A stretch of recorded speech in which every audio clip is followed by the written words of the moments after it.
Welcome to Off Grid from the Ground Up. We thought we'd show you what the parcel was like when we first saw it, like you see here, and what it's like now, about 2.5 years later.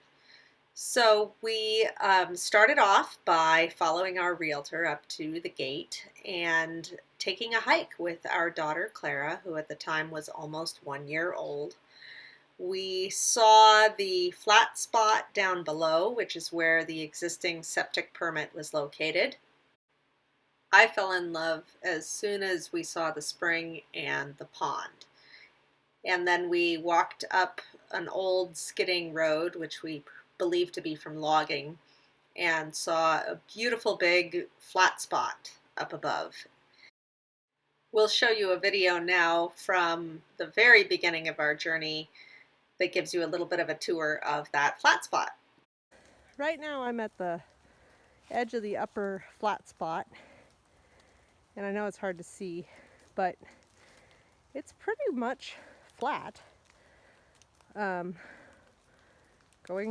all the way probably 50 yards back, and 50 yards I'd say in any direction,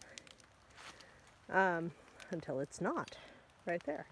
We walked down a different road, which you can see it was in pretty serious disrepair at the time. What you'll see here is looking up at a knoll which has southern exposure, which is pretty extraordinary because it's a primarily northeasterly facing slope.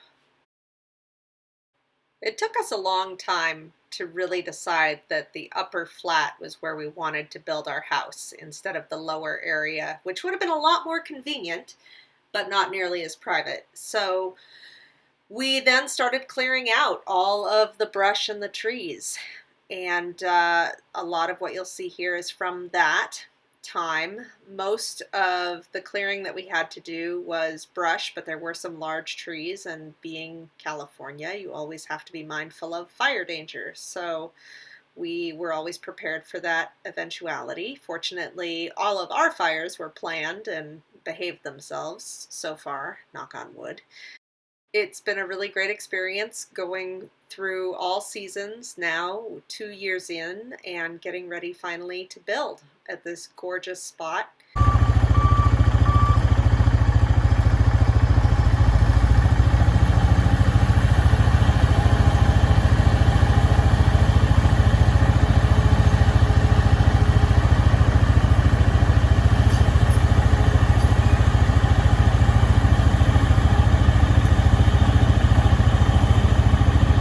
Next year, I will have a garden with that dirt.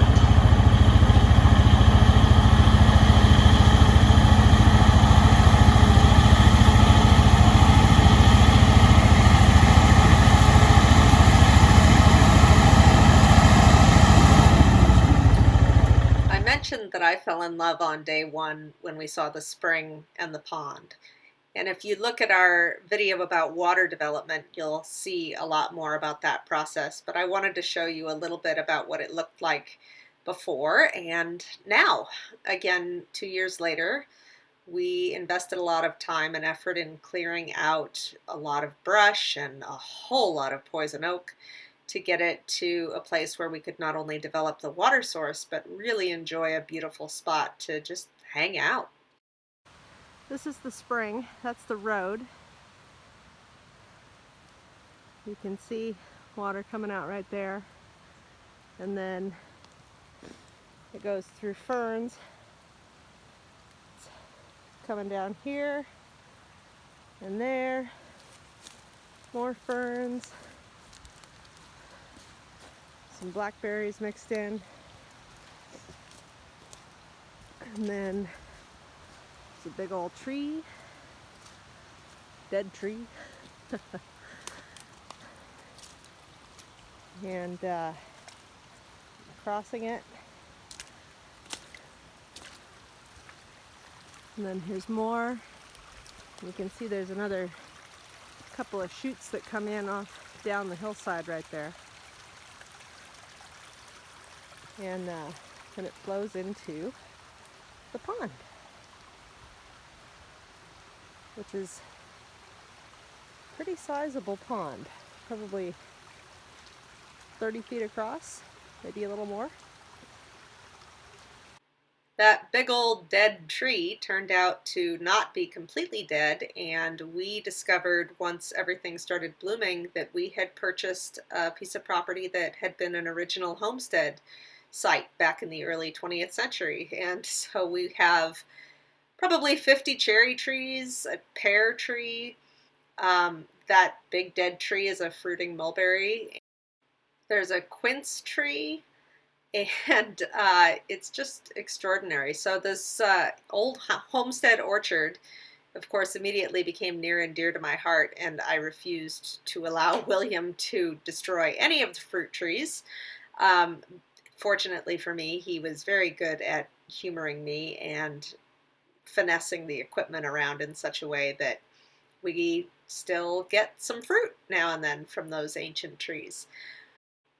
This is my favorite piece of fruit. Clara has been such a trooper for us through all of this. She just kind of takes it all in stride. Once we developed the spring, we trenched uphill and developed the water tank pad.